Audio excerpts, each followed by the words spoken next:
Once upon a time, in a small village called Umuroko, there was a young man named Mazi.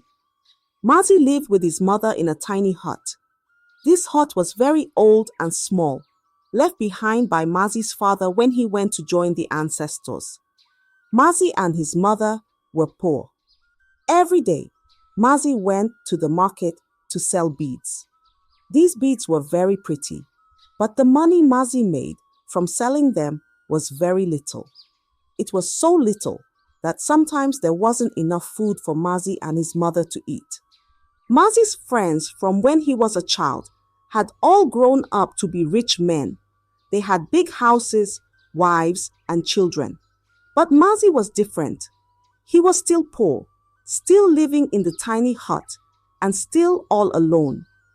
His friends didn't visit him anymore because they had their own busy lives. Every morning, Mazi would wake up, put on his old clothes, and walk to the market. He hoped that one day things would get better. But day after day, it was always the same.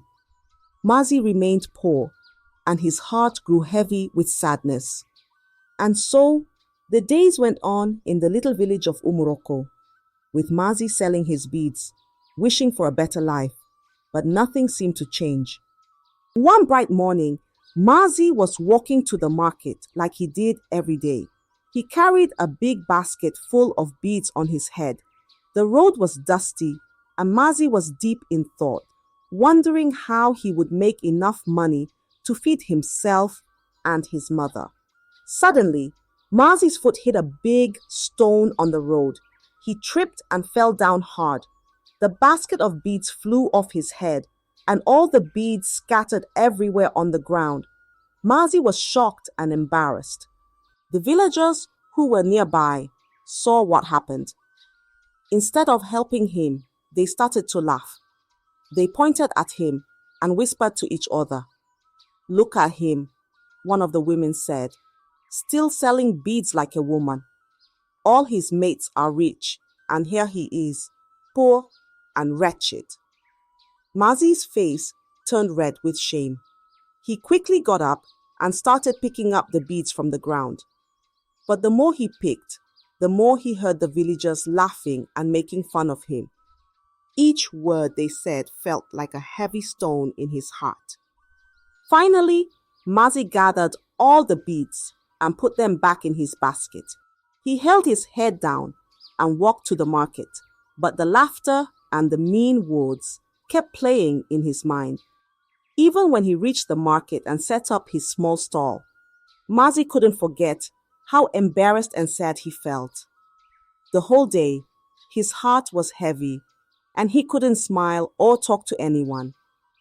Mazi felt very alone, and the sadness stayed with him long after the sun had set. Mazi was having a tough time making enough money from selling his beads. Often, the money he earned wasn't enough to feed him and his mother. So, Mazi had to borrow money from people in the village just to get by. One day, Mazi borrowed some money from his friend Kali. Kali loved money more than anything else. He never liked to wait when someone owed him. Mazi promised to pay Kali back in a few days, but when the time came, Mazi didn't have enough money to repay him. Early one morning, before the sun was fully up, Kali went straight to Mazi's little shop in the market.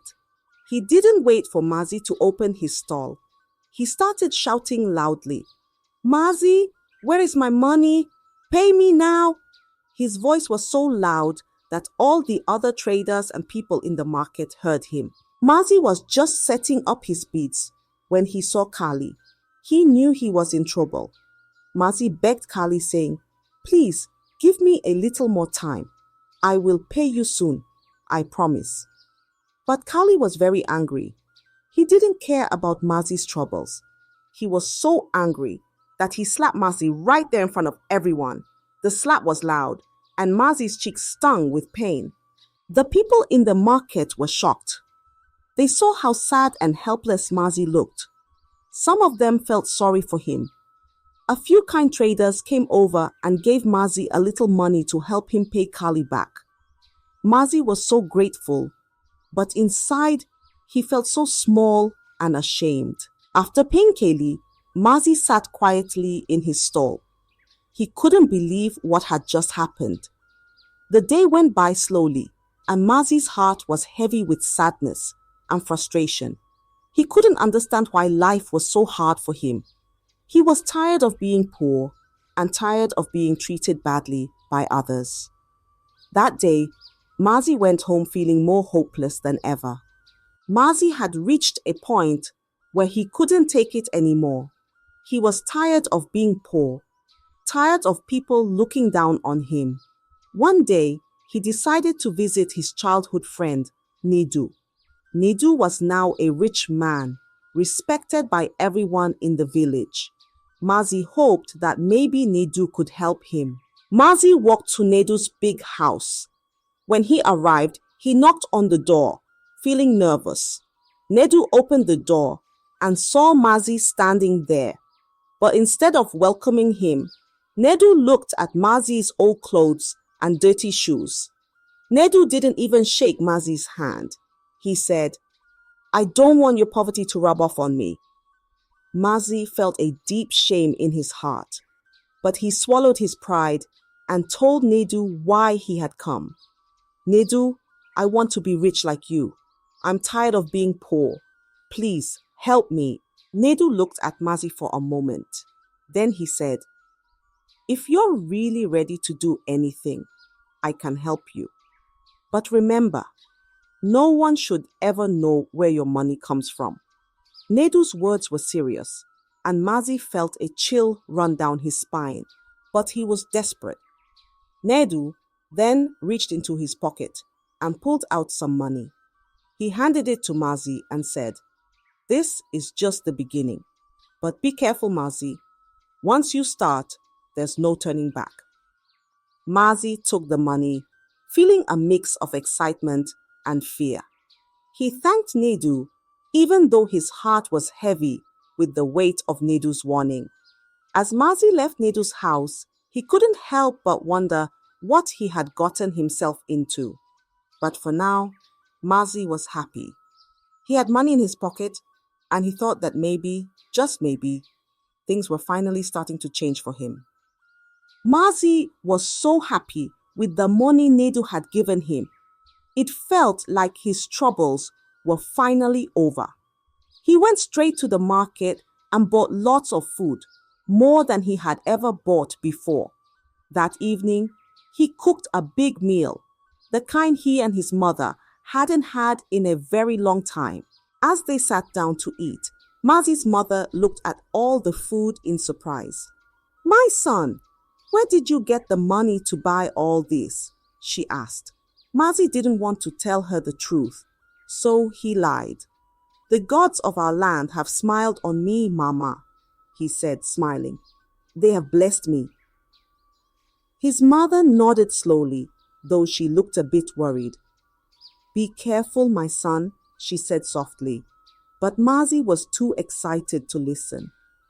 A few days later, Mazi went back to Nidu's house, eager to know what to do next. Nidu didn't waste any time.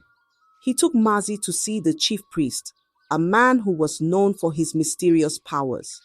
The chief priest looked at Mazi with piercing eyes and said, "I see a bright future for you, but you must be ready to do what it takes." Mazi, feeling a little scared but determined, nodded. "I'm ready," he said. The chief priest then told Mazi what he needed to do. "Bring me 2 white cockerels," the priest said. "We will perform a ritual, and after that, your journey to wealth will begin." Mazi quickly went to the market and bought the 2 white cockerels. He brought them back to the chief priest, who performed the ritual late at night. The air was thick with smoke and strange words that Mazi didn't understand. He felt both scared and excited at the same time. The next morning, when Mazi woke up, he couldn't believe his eyes. Right beside his bed were 2 bundles of money, just like the chief priest had said. Mazi's heart raced with joy. He had never seen so much money in his life. He quickly thanked the gods and started planning how he would expand his business and change his life. For the first time in a long time, Mazi went to the market with a light heart. He felt like he was finally on the path to becoming a rich and respected man, just like his friend Nidu. But deep down, he knew this was just the beginning of something much bigger, something that might be more dangerous than he could imagine. Mazi was overjoyed with the money he found beside his bed. He felt like he was finally on his way to becoming a rich man. Without wasting any time, Mazi hurried back to the chief priest's shrine to share the good news. When he arrived, the chief priest was waiting for him. Mazi, still filled with excitement, told the priest about the money. But the chief priest didn't smile. Instead, he looked at Mazi with serious eyes and said, "This is only the beginning, Mazi. If you want to become truly rich, there is one more sacrifice you must make." Mazi's heart skipped a beat. He was expecting something simple, but when the chief priest told him what was required, Mazi's excitement turned into fear. "You must bring me the heart of someone who shares your blood," the chief priest said, his voice as cold as the night. Mazi's eyes widened in shock. "But I have no relatives, no brothers or sisters," Mazi said, trying to find a way out. The thought of taking someone's heart made him feel sick. The chief priest's gaze didn't waver.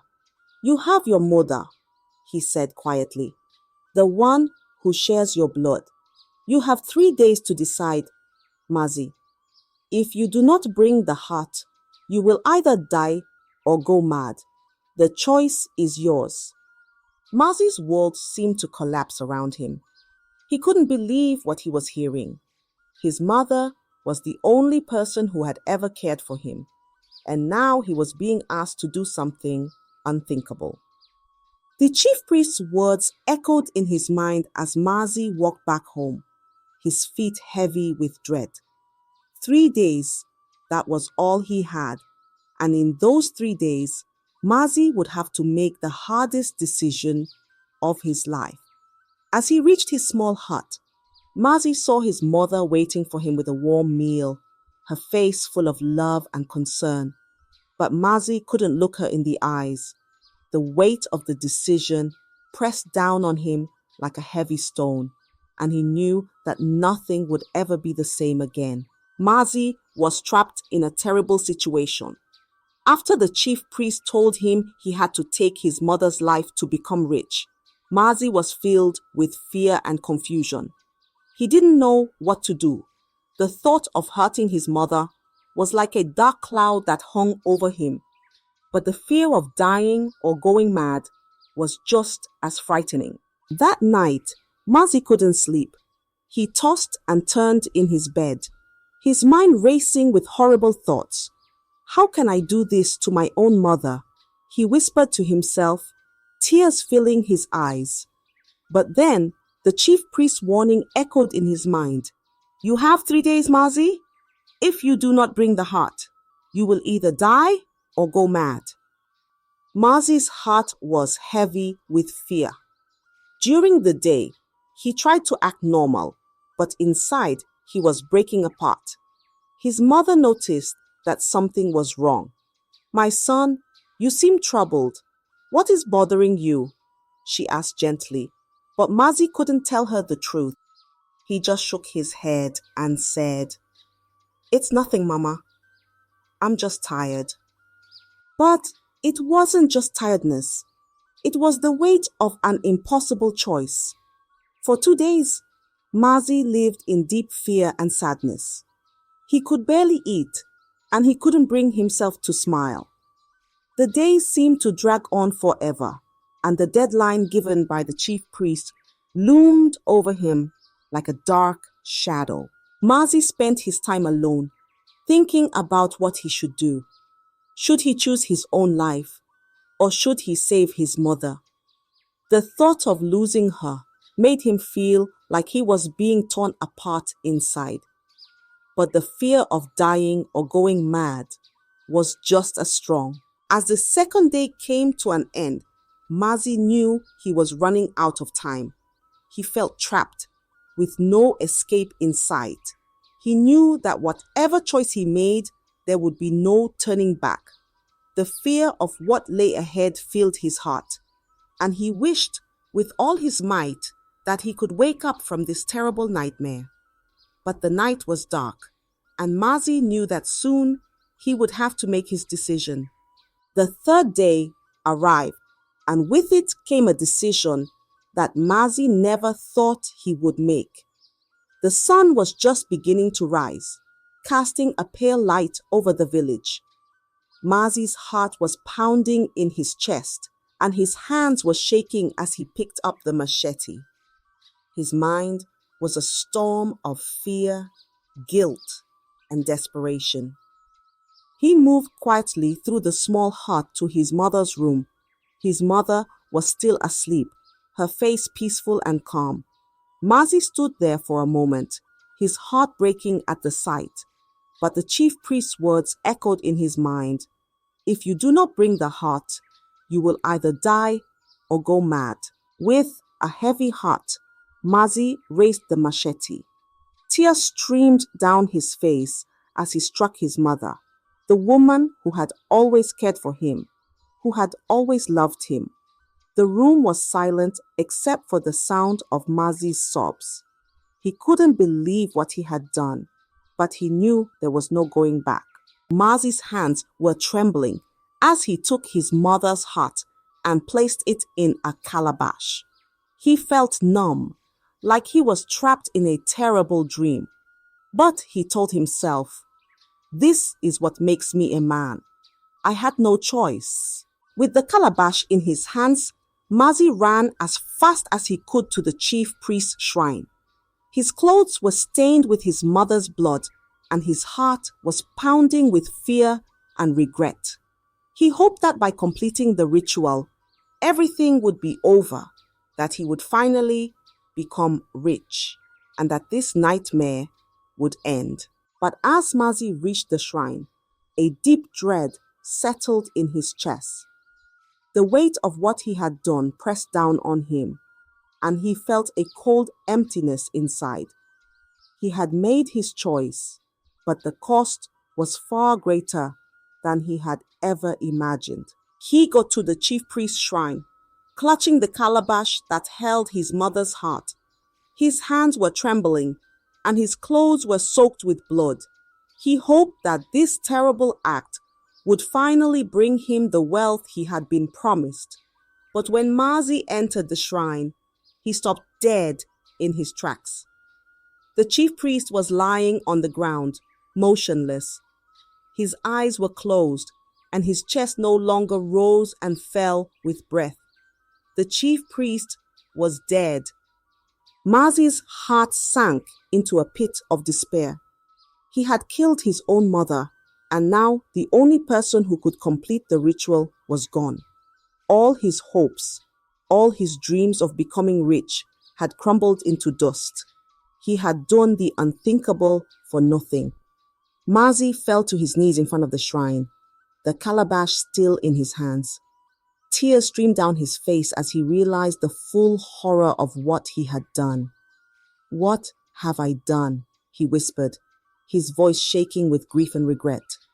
His cries echoed through the quiet morning air, reaching the ears of the villagers nearby. They had heard his screams and rushed to the shrine to see what was happening. As they arrived, they were met with a shocking sight. Mazi, covered in blood, sitting hopelessly in front of the shrine with a calabash in front of him. The villagers gasped in horror and disbelief. They whispered among themselves, wondering what could have led to such a terrible scene. Some of them moved closer, peering inside the calabash. When they saw what was inside, they recoiled in shock and fear. The truth began to spread quickly through the crowd. "Mazi has killed his own mother," they whispered. The news spread like wildfire, and soon the entire village knew what had happened. Mazi, broken and devastated, could do nothing but sit there in his sorrow, surrounded by the horrified whispers of the villagers. His life, once filled with hope for a better future, had turned into a nightmare from which there was no escape. The weight of his actions crushed him, and he realized that he had lost everything: his mother, his honor, and even his own soul. The villagers were filled with horror and anger when they realized what Mazi had done. The idea that someone could kill their own mother was too terrible to believe, but there it was, right in front of them. The shock quickly turned into a burning desire for justice. The villagers couldn't let such an evil deed go unpunished. They grabbed Mazi, who was too broken and defeated to resist, and dragged him to the village square. His feet dragged on the ground as they led him to face the elders. The villagers shouted angrily, demanding that Mazi be held accountable for his terrible crime. When they reached the village square, the elders were called to gather. These wise men were the ones who decided what was right and wrong in the village. The villagers pushed Mazi forward, and he stood in front of the elders, his head hanging low. His clothes were still stained with blood, and his eyes were filled with sorrow. One of the elders, with a deep and commanding voice, asked, "Mazi, is it true that you have killed your own mother?" Mazi, his voice barely above a whisper, nodded and said, "Yes, it is true." He then confessed everything, telling the elders how he had been consumed by the desire for wealth, how the chief priest had promised him riches in exchange for a terrible sacrifice, and how, in his desperation, he had chosen to take his mother's life. As Mazi spoke, the villagers listened in silence, their anger growing with every word. When he finished, the air was thick with tension. The elders looked at one another, their faces grim. The village had never seen a crime so grave, and the people wanted justice. The crowd erupted in angry shouts. "He must be punished! He must pay for what he has done!" they cried. The villagers were filled with fury and demanded that Mazi be killed for his crime. They couldn't imagine letting someone who had committed such an atrocity live among them. The elders listened to the cries of the people. They knew that what Mazi had done was unforgivable, and they understood the villagers' demand for justice. The elders began to discuss among themselves, knowing that the decision they made would have to be one that satisfied the people's thirst for justice, while also honoring the traditions and laws of their village. All eyes were on the elders as they deliberated, waiting for the fate of Mazi to be decided. As the elders listened to Mazi's confession, one of them leaned forward and asked, "Mazi, who led you to do such an evil thing? Who put this dark idea in your mind?" Mazi, with tears in his eyes and his voice trembling, answered, "It was Nidu. He told me he could make me rich, just like him. He took me to the chief priest and said I had to do whatever it took to become wealthy." The villagers gasped in shock. Nidu was a respected man in the village, known for his wealth and power. But now, they learned that his riches were built on terrible secrets. The elders immediately sent for Nidu, and he was brought to the village square, his face pale and nervous. When Nidu stood before the elders, they demanded the truth. "Nidu, is it true? Did you lead Mazi down this dark path? Did you make him kill his own mother for wealth?" Nidu hesitated, but he saw the angry faces of the villagers and knew he couldn't lie. With a deep sigh, he confessed, "Yes, it is true. I showed Mazi the way to the chief priest, but I am not innocent myself. I have done worse things. I used my first daughter for rituals to gain my wealth, and others have disappeared because of me." The villagers were furious. They couldn't believe that Nidu, who they had admired for his riches, was capable of such evil. Some of them picked up stones, ready to punish Nidu right there and then. "He deserves to die," they shouted. "He has brought darkness into our village." But the elders, though just as angry, knew they had to be wise. They raised their hands to calm the crowd. "No," one of the elders said firmly, "we will not kill him, but he will pay for his crimes." The elders decided that Nidu should be stripped of all his wealth. Everything he owned would be taken away, and he would be banished from the village, never to return. His family would be forced to live with him, and they would live in shame, knowing that their wealth had been built on the blood of the innocent. The villagers agreed, their anger still burning but tempered by the wisdom of the elders. They watched as Nidu was led away, his head hung low in disgrace.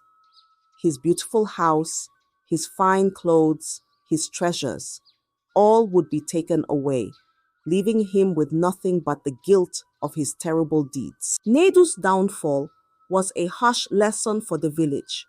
They saw how greed and the desire for wealth had led both Mazi and Nidu down a path of destruction.